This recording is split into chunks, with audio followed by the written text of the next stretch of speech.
welcome to the Watchman. You know, even by its own chaotic, violent standards, the Middle East today is an absolute mess. It's always been bad, really bad, but this bad? Think about it. Syria is in the middle of a bloody civil war that has seen some 140,000 people killed and hundreds of thousands more displaced. Lebanon is basically being run by a terrorist militia, Hezbollah, that boasts an arsenal of at least 60,000 rockets and missiles. Egypt is on fire and has seen two massive revolutions in the past 3 years alone. Parts of Iraq are being overrun by al-Qaeda, and Iran is close to developing nuclear weapons that it will use, not only against Israel, but against America. You get the picture. Things are spiraling out of control in that region, and war is coming. War or wars that will affect America, folks. What happens over there matters to you over here. And my guests today are going to show you why. Bill Koenig is joining me in studio. He is a White House correspondent and runs a great website called watch.org. And joining us via Skype is another Bill Salus. He's a Bible prophecy expert and author of Psalm 83, The Missing Prophecy Revealed. He also has a new DVD called America and the Coming Mideast Wars. Gentlemen, welcome. Thank you, Eric. Great to be back with you. You know, we've done this a few times in the past. It's always great to have your insight, your analysis. Bill Koenig, I want to start with you as a White House correspondent. One of the big stories right now involving the Obama administration is this push for a Palestinian state.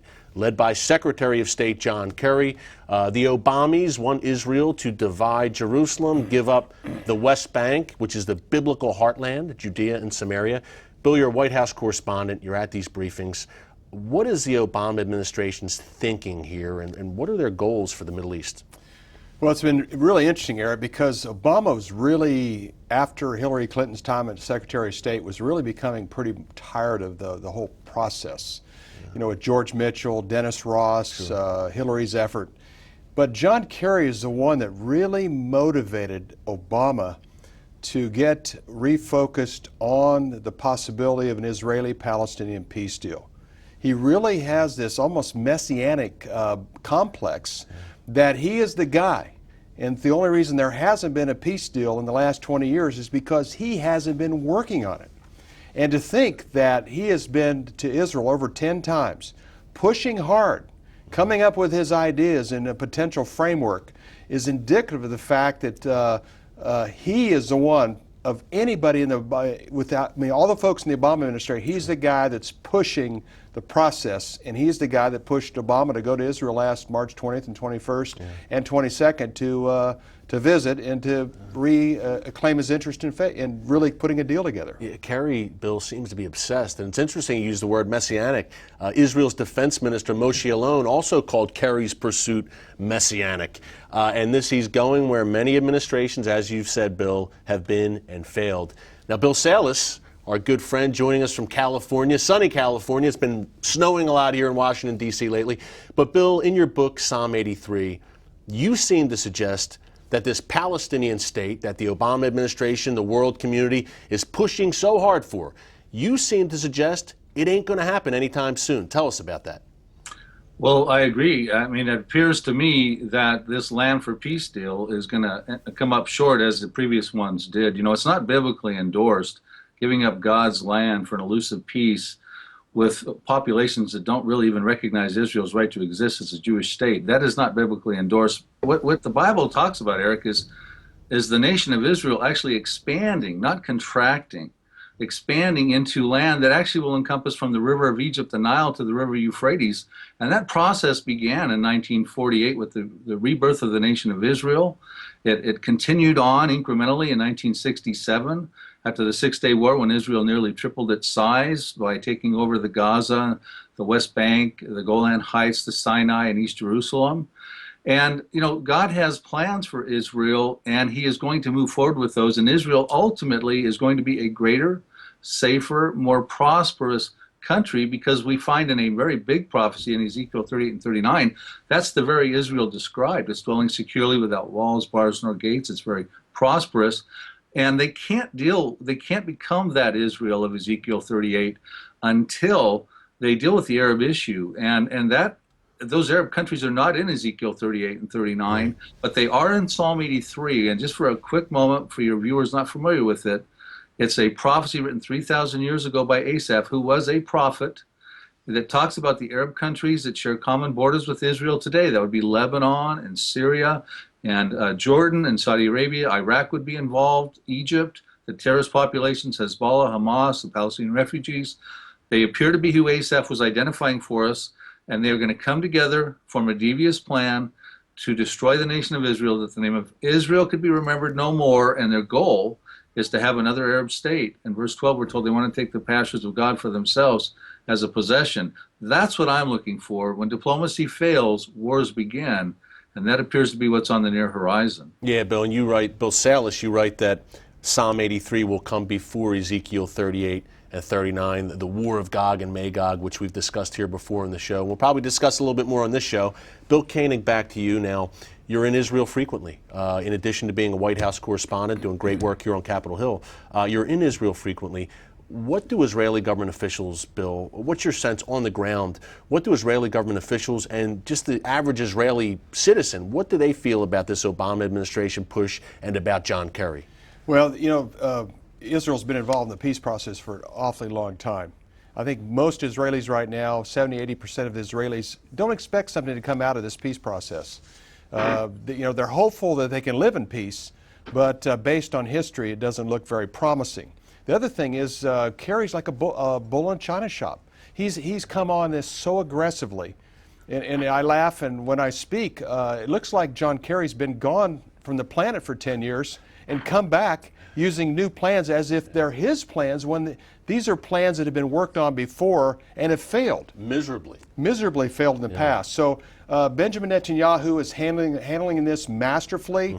He's got a very difficult parliamentary coalition that he needs to appease. He also has the Likud, the right-wing part of his party, that doesn't want to give up Judea and Samaria. And I certainly understand the biblical rights that Israel has to that land, as well as you, Eric, and also East Jerusalem. The entire international community wants to divide the city of Jerusalem.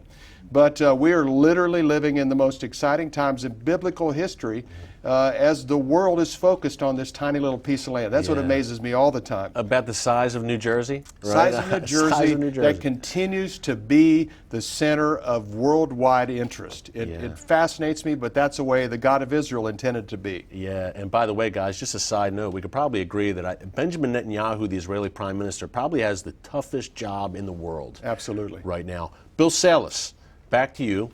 We're talking about the Palestinian state. Okay, the push for the Palestinian state, but it looks like that whole push could be preempted by something else very, very major happening involving Israel, and that involves Iran's nuclear weapons program. A lot of people here in Washington think the Obama administration has no stomach to take out that Iranian nuclear weapons program. I count myself among those people. And that we're going to see one of two things. Either Iran is going to get the bomb, or Israel is going to stop them from getting the bomb. What do you see coming prophetically with that Iran-Israel situation? Well, using the animal analogy like the bull in the china shop, that is the elephant in the room, Eric. I mean, Israel is faced right now with either a conventional war. If they went head-to-head with Iran, the odds are they would win, or a nuclear war if they don't. You know, Benjamin Netanyahu has the same tough decision to make that Menachem Begin did in 1981, when he decided that the cost of inaction was too great to the nation of Israel, and he struck in June of 1981 the Osirak nuclear plant. And if Netanyahu does not do that, the same consequence comes. He will have to live under a constant threat, existential threat, of a nuclear disaster coming upon his country. And that's a gorilla on the back that they just do not want, and will probably cause them to go forward and attack Iran. Now, it's interesting when you talk about Iran, prophetically speaking, Iran has double prophecies in the end times, and we talked briefly about Ezekiel 38 and 39, and Iran is in that prophecy with Russia and Turkey and a coalition of 9. But there's another prophecy in Jeremiah 49, verses 34 through 39, about the prophecies of Elam, which may very well be talking about what we're talking about, where Israel might strike Iran's nuclear program, because Elam today is where the Bushehr nuclear plant is. It was at the time that Jeremiah and Ezekiel wrote, they were contemporaries of each other about 2,600 years ago. Ezekiel wrote about Persia, But Jeremiah wrote about Elam, and that would be pretty much where west central Iran is today. And that prophecy talks about Iran being struck at the foremost of its might, that causes as a consequence a dispersion of the affected population out into every nation of the world. It almost sounds like a humanitarian crisis. Boy, Eric and Bill, I'm telling you, if that's a prophecy for our time, we really need to be focused on that. Bill, I got to stop you right there. We're going to head to the commercial, but coming up next, blood moons. They're coming, folks. What do they mean for Israel and Iran? Stick around with Bill Koenig and Bill Salus.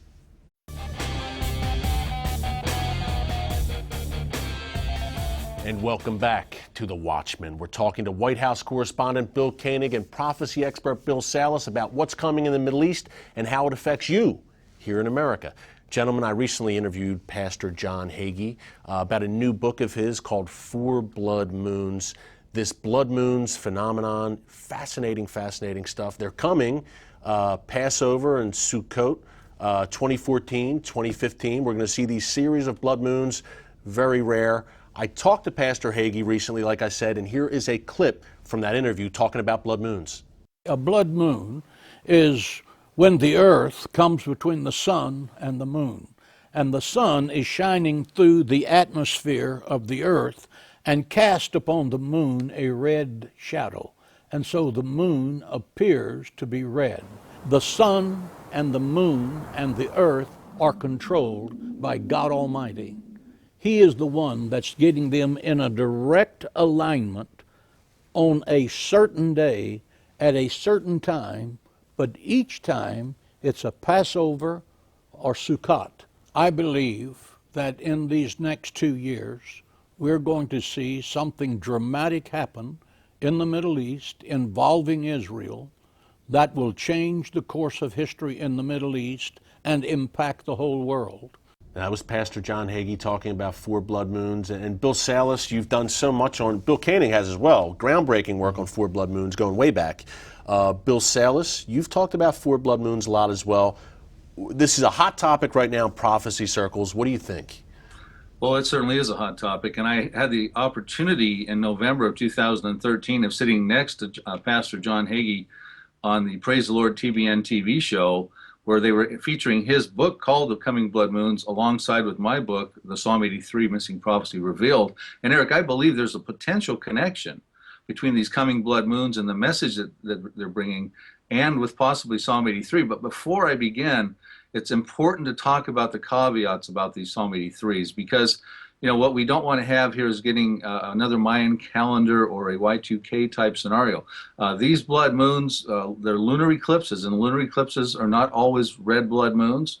Sometimes they're yellow, sometimes they're orange, sometimes they're actually black. And this coming blood moon on Passover, April 15th, is not likely even going to be seen in Israel. And there are other people that are showing concerns and naysayers about these blood moons. But with that said, from my perspective, it is clear that Genesis 1:14 talks about the heavens bannering a divine display of signals for mankind. It's an Amber Alert type system for us, and these blood moons may be warning God's children of something very big to come. And when you look at the last three, which is what John Hagee points out mainly in his book, the Jewish people were coming under near genocide attempts, and they were protected through those attempts, and they were preserved, and they found a safe place to be after those genocidal attempts in 1492. The blood moons came in 1493 and 1494, the Edict of Expulsion in Spain. Next thing you know, Christopher Columbus finds America, which becomes a safe haven for the Jewish people. And then you go up to 1948 when Israel becomes a homeland, and immediately they come under Gentile persecution again, but this time by the Arabs of Psalm 83. Bill Salus, we have to stop you right there, my friend. We're going to continue this conversation after the break. And Bill Koenig, I didn't forget about you. Up next, okay, blood moons, Israel, Iran. How does all of this affect America? Find out after the break.